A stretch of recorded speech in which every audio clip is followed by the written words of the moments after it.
Welcome to my suburbanish, urbanish, sustainable homestead here in St. Petersburg, Florida. My name is Rob Greenfield, and a lot of you know me for doing some pretty extreme things. Whether it's the tiny house that I built out of all secondhand materials, where I grew and foraged all my food for a year in Orlando, Florida, or the off-the-grid tiny house I lived in San Diego, California, or many of my other projects. A lot of them, I take sustainable living and minimalism to the extreme. But today I'm excited to show you what I've been doing for the last 6 months at this homestead. Because what I've designed here is really designed to be very accessible, something that you can do, something that you can adapt into your life. But to take it a step further, this is a homestead that's designed for either a family or a group of people to come together and do to really be able to live sustainably and really step outside of the consumeristic system to a larger degree. And so the idea here is living quite sustainably in the city, and it's focused on, besides sustainable living, being able to come together to reduce the amount of money that's needed to live more communally connected to other people, and then lastly, to live in service to your community. And that's what we've been doing here for the last 6 months. That's what I'm excited to give you a tour of today and share this with you. So we'll start by checking out the inside, then we'll head back outside to the gardens and to all the outdoor good stuff. So come on in.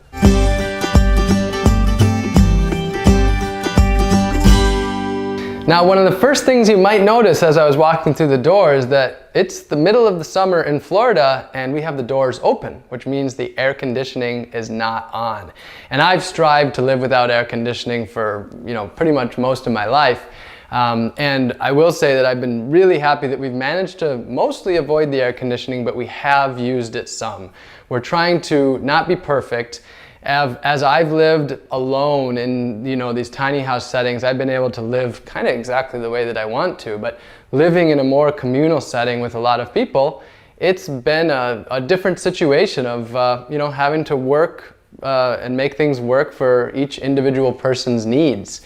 But with that being said, really amazingly, really happily, it's almost July 1st and we've managed to use the air conditioning for just a small fraction of the summer so far, and been able to use just the beautiful breeze that nature provides us as much as possible. Now, another thing you'll notice about this house is it's like your standard box of an American style building. To me, honestly, this style of house really sucks the soul right out of me. So I'm really working with what I had available to me and really working with what other people have available to them to be able to show to show this example of sustainable living in the city. Now, the next thing that you'll notice around me is that it's pretty minimalistic. It's pretty simple, and that's one of the themes that you'll see throughout this place is that when I design things, I'm designing them in a way that is pretty clutter-free, pretty free on the mind. I believe in the saying, a cluttered space is a cluttered mind. And what you'll see here in this design of communal living is things that really flow and take care of themselves. So this is the living space here. We just have a couple of basic futons on the ground, but I'm gonna show you something over here, and this is one of my favorite things, and that's our seed library. We've just taken an old desk and transformed it into a library full of seeds, and we've got 100 or so different style of vegetable seeds here that I share through thousands of people through our free seed libraries and our free seed project. Here in our free seed project, we've got all your basics like chives and carrot and arugula and dill and herb mixes and flower mixes and kale, and we send them out to, this year we sent seeds to 10,000 people through our free seed project, where they receive about 20 varieties of seeds to start their own wonderful gardens. And we provide those to people who wouldn't otherwise have funds or access to have seeds. So you'll see that the theme of this place is it's really about designing a place where we can be of service. Over here is our office area. So as you can see, pretty simple. Got a couple of computers set up. We do video production. We run our community programs. We had 10 people living here during the first 3 months as part of an internship that I was doing. This is the team, and during that time we built 10 gardens for the people. We planted 30 community fruit trees in the neighborhood. We sent over 10,000 free seed packs out. We rescued about 5,000 pounds of food via our food rescue program. And then we also diverted about 500 plus pounds of food through our community compost program, as well as volunteering a lot in the community. So what you'll see about this place is it's really designed as a place to live simply, so that we can live in service. So on that note, I'm gonna show you one of the bedrooms so you can kind of see the setup that we have going there.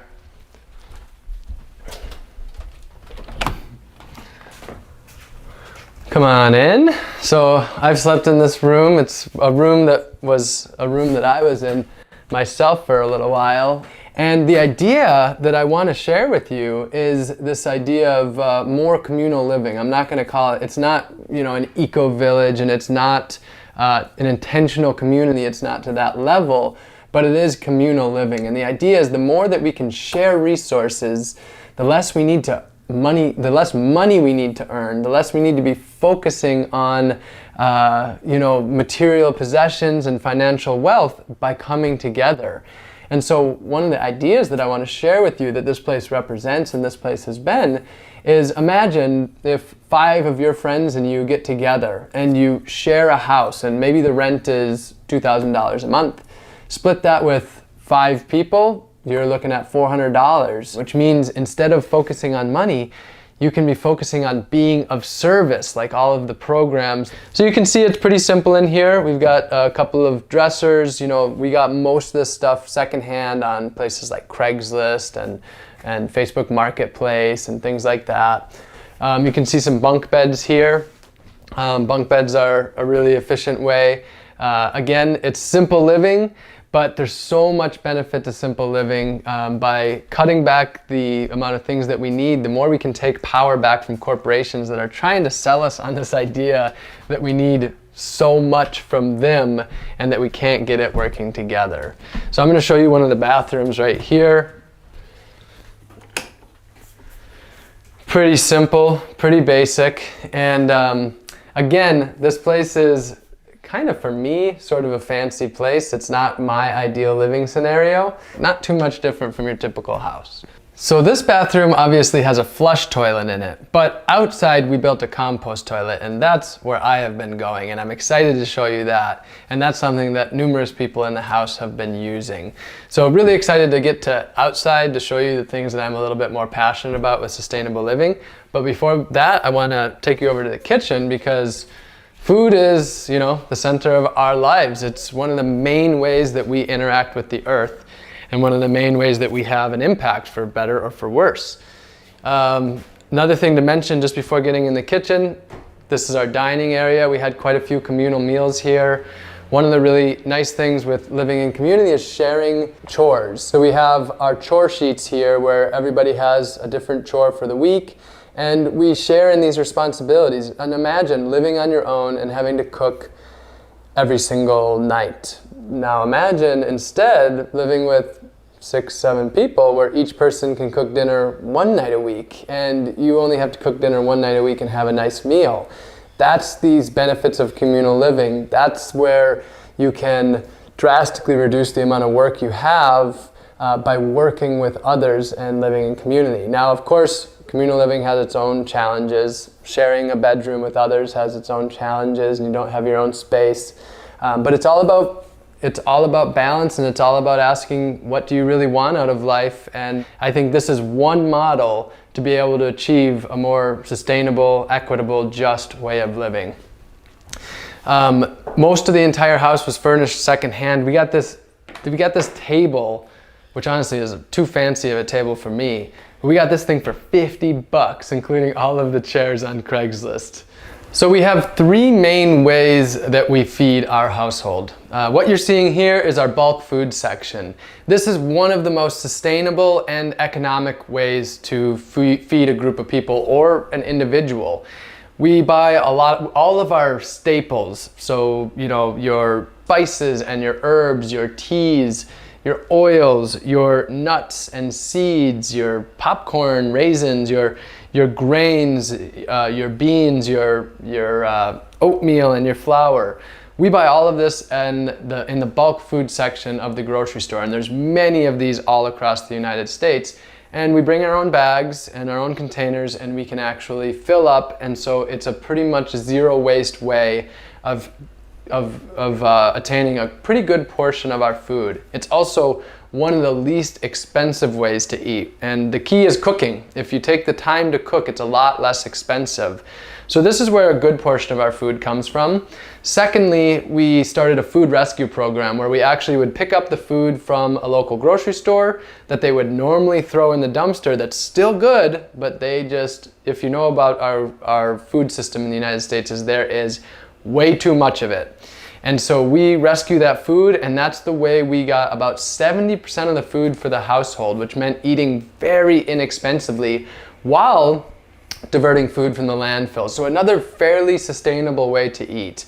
And then lastly, of course, growing some of our own food. Now, with this being a new project and starting here with, no gardens at the beginning, it takes time to be able to do that. When we arrived, the place was definitely in a state of disarray. It had been overgrowing for years.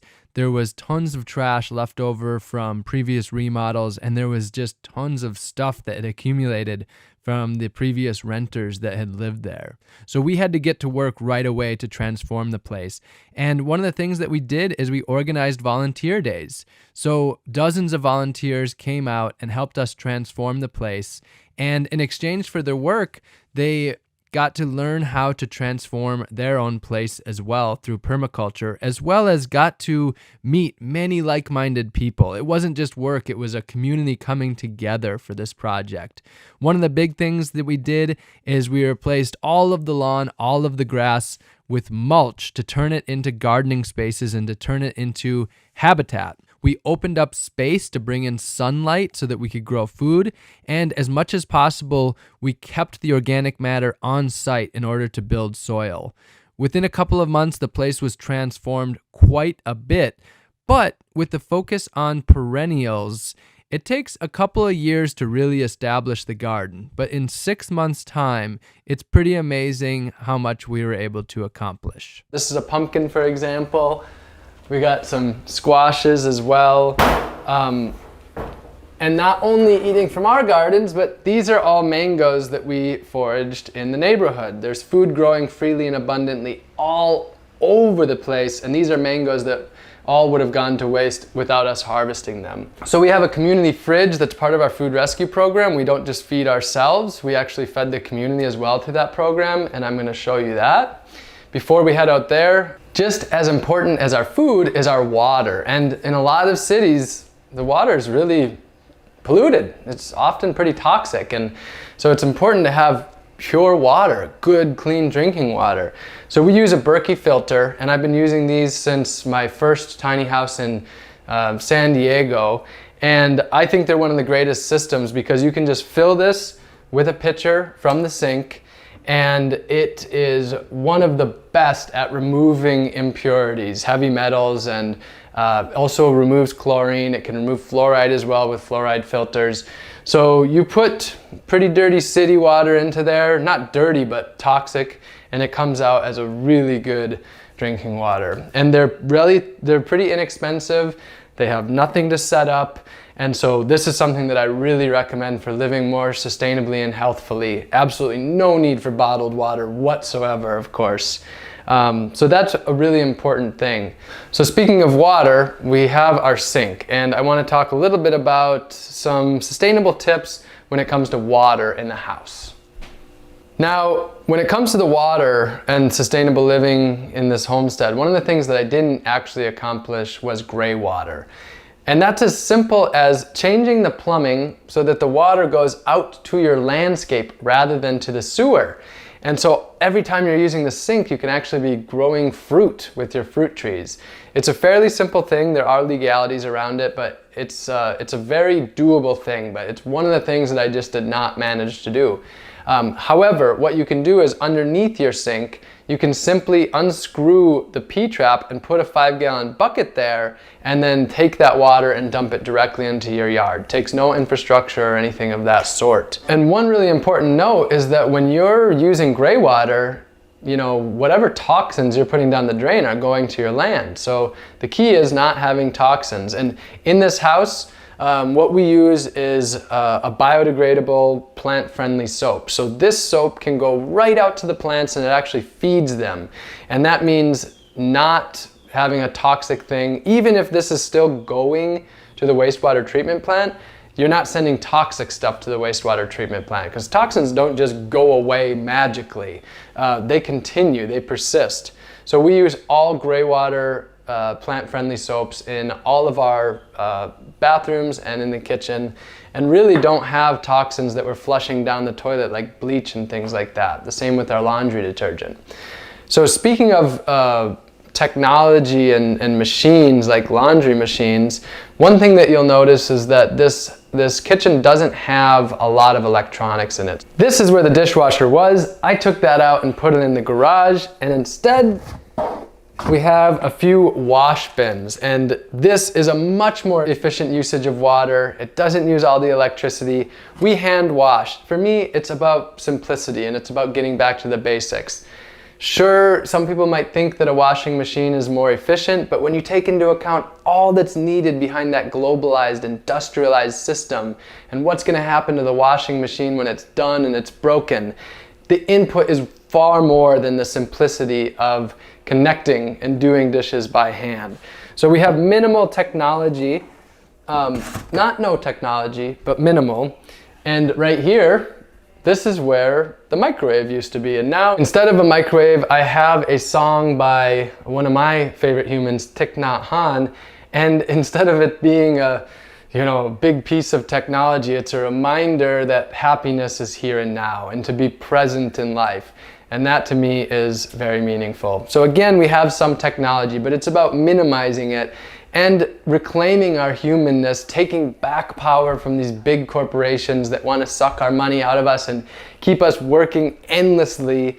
And instead, again, it's about working together with community, simplifying and living more sustainably. And that's really what you see in the design of this place. You'll also notice that there are no corporate logos or advertising inside the house. That's a very intentional choice in order to keep away the subliminal marketing and to take a break from the bombardment of materialism. We have garbage cans. I'm gonna show you into the garbage can, and this hurts a little bit, but let's take a look. There's garbage in the recycling. There's been recycling in the garbage sometimes, and that's been a challenge of living, in a community. However, the goal is definitely not to be zero waste. The goal is to drastically reduce the amount of trash that we're making. And a lot of the trash that we do make actually comes from our food rescue program, stuff that would have already been thrown away. So the key really is that we don't have to do a perfect job, but the times that we're living in, we know that we have to strive for more, and we have to strive for a lot more. What you will see and what you'll notice though is there is no food waste, no biodegradables in this garbage can. And that right here, we keep a bucket inside the house, and we simply bring this out when it's full and swap it out with a clean bucket. And then all food waste is composted to build healthy soil. So none of that is sent to the landfill. And you'll see we have instructions here for how to compost, recycle, and trash. And all of the food waste heads out to the garden where it is turned into soil. And I'm gonna take you out there, and on the way out, I'm also gonna show you the community fridge. So we're one step from outside in the garden. So just on the way out to the compost, I wanted to stop at our community fridge, which is in the garage. This is open for people to come in and out of. We have a select group of people that come, and then they distribute this food out to more people in the community that don't otherwise have access to healthy food. There's not a lot in here right now. It's fairly empty at this moment. It ebbs and flows. Sometimes it's stocked full and sometimes it's pretty empty. And the idea of this is that we are feeding our household through this food rescue program where we rescue the food that would have otherwise been thrown away from the grocery store. And at the same time, we have our community fridge where we've been able to distribute thousands of pounds of food to people in the community. Wow, and I'm actually being swarmed by mosquitoes right now in the garage. It's really crazy. The Florida summers are difficult. But so yeah, that's the community fridge, and then I want to show you another community thing right over here, and that's the community bikes. So these are our community bikes, and we had, what, 1, 2, 3, 4, we had about 8 bikes here before, but as we had less people, we downsized it. So we've got 6 bikes right now, and the idea is really simple. I mean, if you want to get away from the fossil fuels and you want to live more sustainably, then cycling is absolutely one of the biggest keys to that. And so we have these communal bikes where anybody living in the house can use them, and if we have guests over, we can use them. And having these bikes is absolutely key. And this little system of just hanging them on the wall is a really simple way to store them so that you maximize your space. So it is very hot out right now. I'm only wearing this shirt because we're filming. Otherwise, I wouldn't be wearing a shirt right now. That's kind of one of the keys to adapting, is that when it's really hot, just minimal clothes as needed. So this is our composting. We have 2 active compost bins here. Normally, what you see here would be filled with our carbon source. Now, to tell you just a little bit about composting, composting is just letting the earth do the work that it's always done. Putting our food in the landfill is saying to the earth, you can't do what you've always done. There's not oxygen there. That's not how things break down. It's toxic to the earth to put our food waste into a landfill. Instead, simply by putting it into a compost pile, you've got, basically the trick is just for every bucket of food waste, you have about 2 buckets of a carbon source, like wood chips, for example. It really is as simple as that. I mean, you can go really deeply complex with composting, or you can keep it really simple and just let the earth do the work that it's done for a very long time. So from this compost spot, this is where all of our food waste is composted. It's where the compost from our food rescue program and our community compost program goes. But we've rescued thousands of pounds of food waste, so we can't compost all of that here, and it's gone to other sites as well. But the big thing is keeping food waste out of the landfill and regenerating our soil, regenerating our earth. So I'm going to show you a couple other things that, well, actually I can leave the bucket finally. Here is where we store sawdust. Sawdust is a waste product that we get from a sawmill or a wood mill. That produces things from wood, and we use this in our compost toilet, which you'll see in a minute. And then cardboard is another waste product that we use. We use this for sheet mulching, for turning yards into gardens. And then here's all of our buckets for our community compost program, which today's Friday, so I actually have to head out and do our community compost program in a bit. Now I'm going to take you over to, speaking of waste, I'm going to take you over to the compost toilet. I think of this as a bit of a revolutionary thing for our society. You know, if you think about it, most people, they flush their poop, which we call waste, down the toilet, and it becomes someone else's problem. And it is a problem. The way that we deal with our poop is a big problem that's causing serious issues for our waterways and depleting our soils. The compost toilet, on the other hand, is a solution. We turn this poop, all these nutrients, into fertile compost that we can actually grow food with. So we're taking the problem and turning it into a solution. And even better, what I love about this compost toilet is I actually grow my own toilet paper. This is one of my absolute favorite plants. This is Plecranthus barbatus, or the blue spur flower, among other names. And it's in the mint family. So first of all, this toilet paper has a really nice fragrance to it. But more importantly, it's very soft. In fact, it's one of the softest plants that I really know of. I mean, it's a great toilet paper, but now that I'm thinking about it, it's actually just a nice little wipe the sweat off the face because it's so soft. That's a new use for it. But it grows abundantly, and you know, it takes just a couple of sticks and then you have enough toilet paper for a whole family or a whole small community to be able to use. So it's a beautiful plant, and what's great about it, I'll show you if you want to come inside. We've got the compost toilet itself here, and the toilet paper sits right here. Now we also have your standard toilet paper, but we do at least get a more eco-friendly one than some of the stuff out there. But I primarily just use this. And what's cool about this plant as well is it can sit here next to the toilet for up to a week after it comes off. So it's great for taking camping and things as well. So we have a basic system here. We've got pee and poop, and then we've got sawdust. So in this one, you sit to go pee, and then we use this water. It's pee in a bucket of water that's diluted, and then we use that for watering the plants. Here, you go poop. And then after you go poop, you take a handful of sawdust and put that over the poop. And the key to a successful compost toilet is making sure that you use enough of a carbon material like sawdust that you cover it completely and it's dry.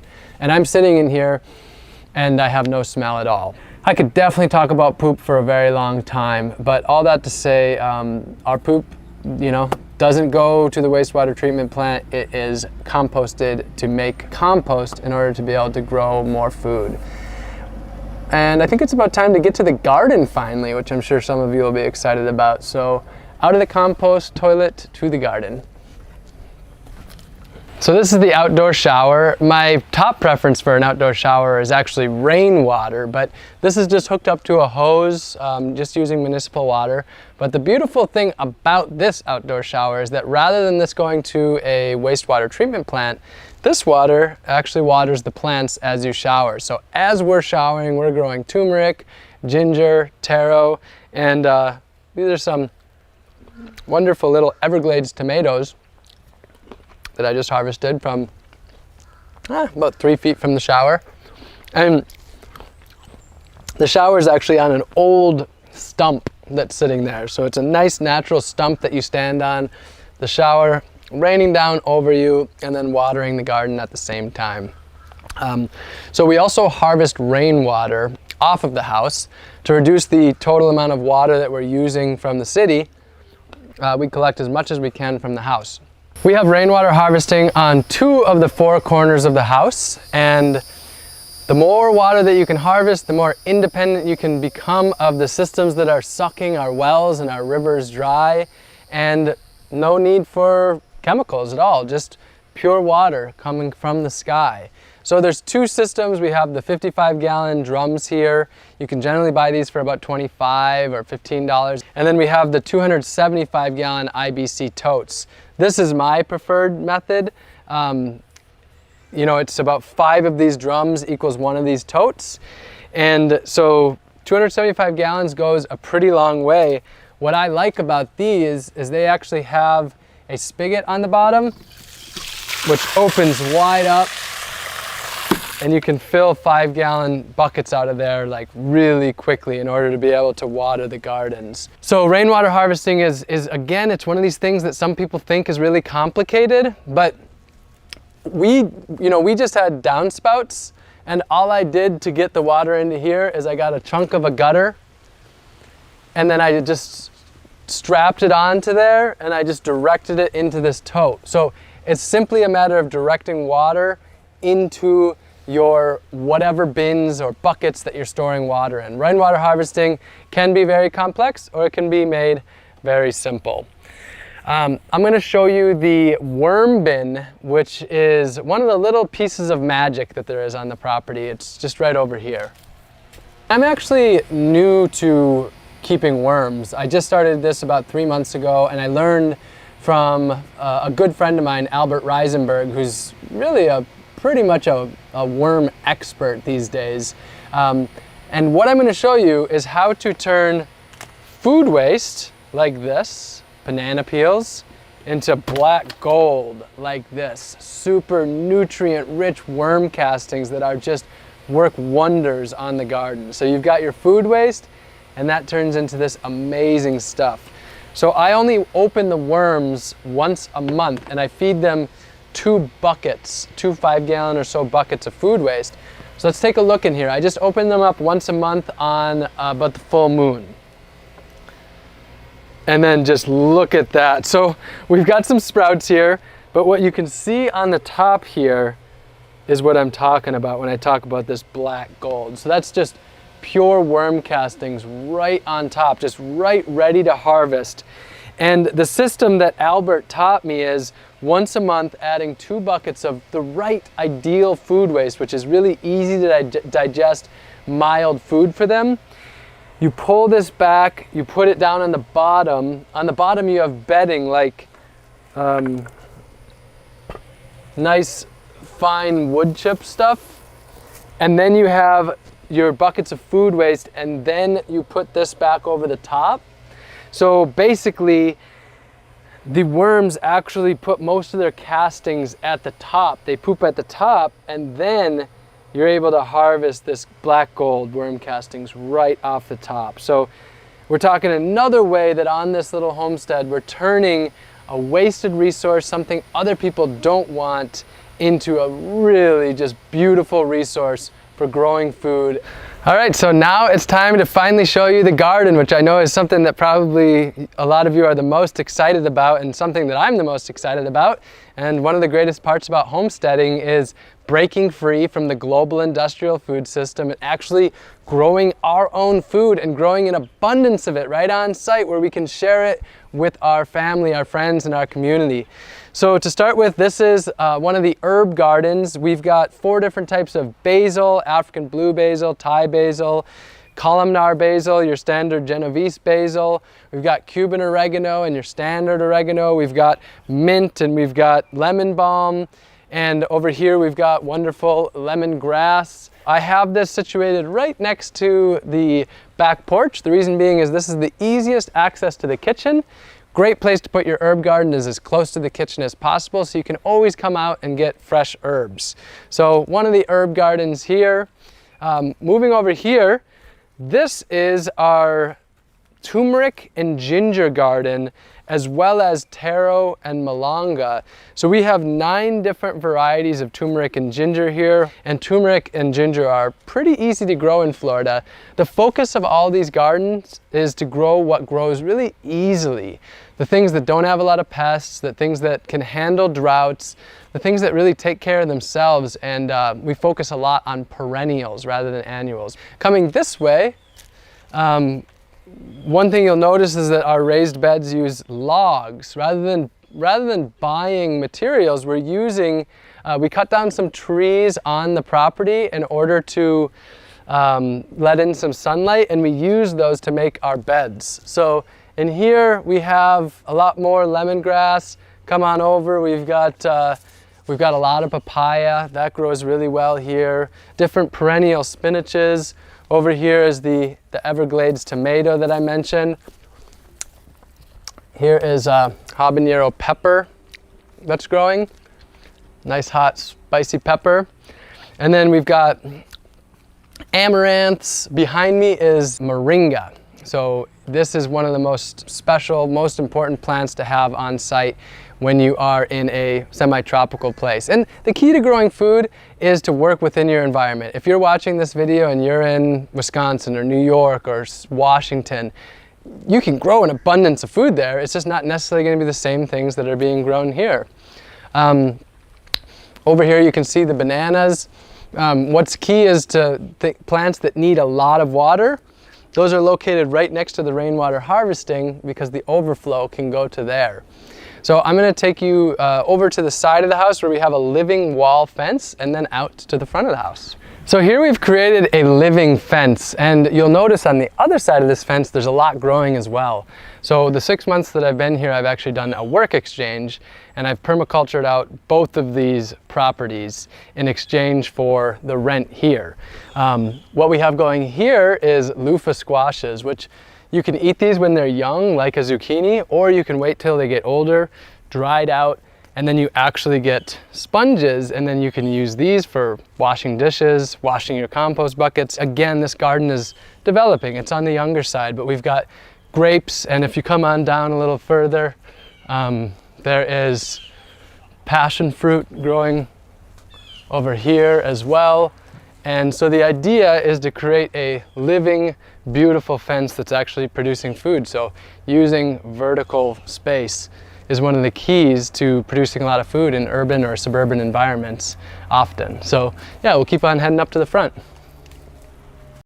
So we are in the front yard garden, and it's summertime in Florida, and so one of the things that I do usually is I grow cover crops. So I have amaranth here. I have a couple of types of amaranth. I've got my sweet potato, which produces delicious greens as well as big fat sweet potatoes. And then I've got southern peas. All of these cover the ground for the heat of the summer and can tolerate and thrive in the heat of the summer. So that's what I generally do in the summer, is I have my cover crops. Over here, this is the beginning of a banana circle, and the downspout behind me actually comes under the ground and dumps the water out there. So that's a passive form of rainwater harvesting. The front of the house is really designed for the community, to bring in the community, to interact with the community, and to be of service to the community. This is the community compost drop-off site. So for people that want to compost, we give them a clean bucket and they fill it with their food scraps, and then they can swap it out for a clean one and bring their food scraps for us to compost. We also have a bicycle-powered compost program where we swap out buckets with people who are filling their bucket with food scrap in the community. Here is a community fruit tree. People can come and freely access the fruit, and the idea is to help people see that fruit can be growing freely and abundantly all around us.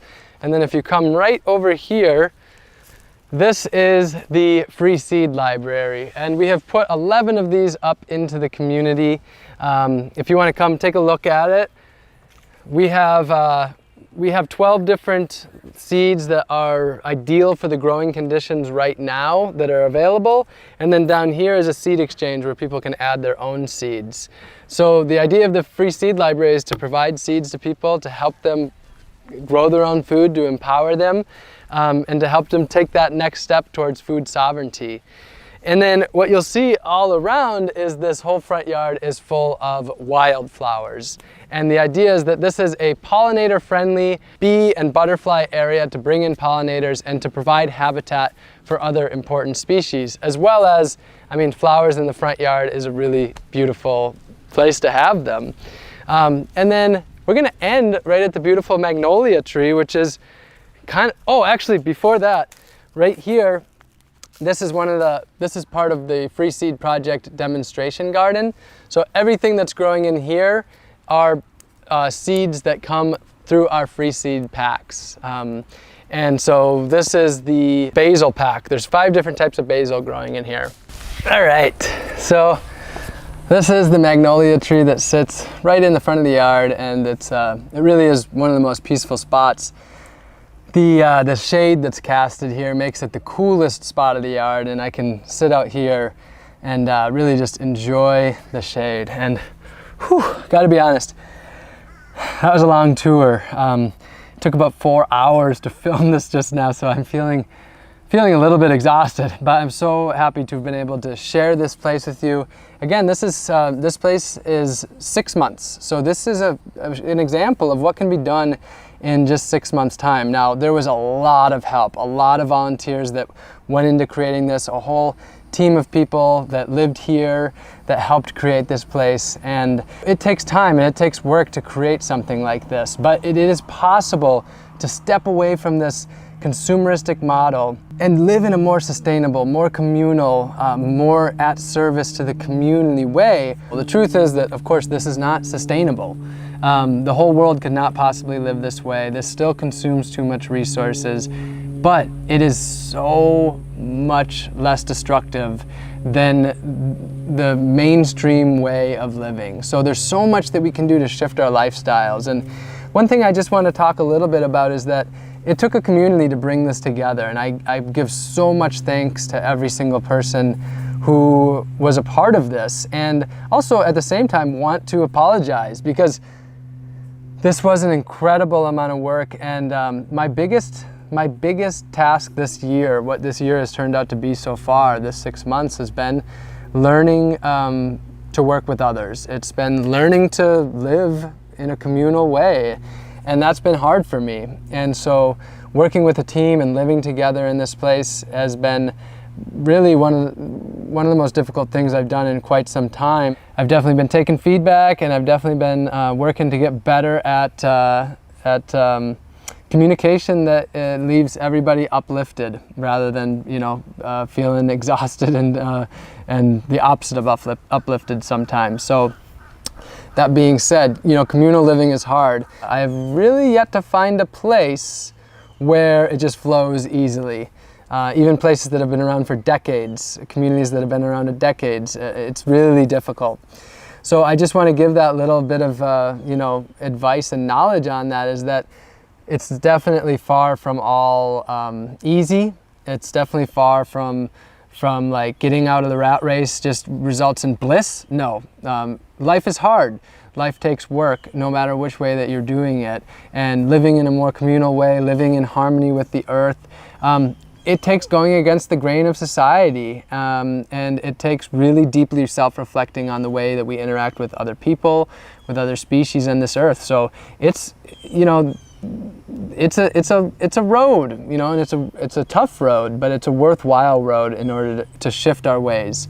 But again, one bit at a time. It's not a matter of getting to the point of a regenerative lifestyle overnight. It's work, and it's one bit at a time. And so I encourage you, whatever you've learned today, what you've been inspired by, start taking those things into your life, start adapting, start changing one bit at a time to live in a more equitable, just, and sustainable way. So I love you all so much. I'm glad that we got to spend this time together, and there will be many more videos to come, so make sure you just subscribe to this channel. And if you want this information to get out in the world, make sure to comment and like the video as well. And of course, share it with friends if you'd like to. So yeah, love you all very much, and I'll see you again soon.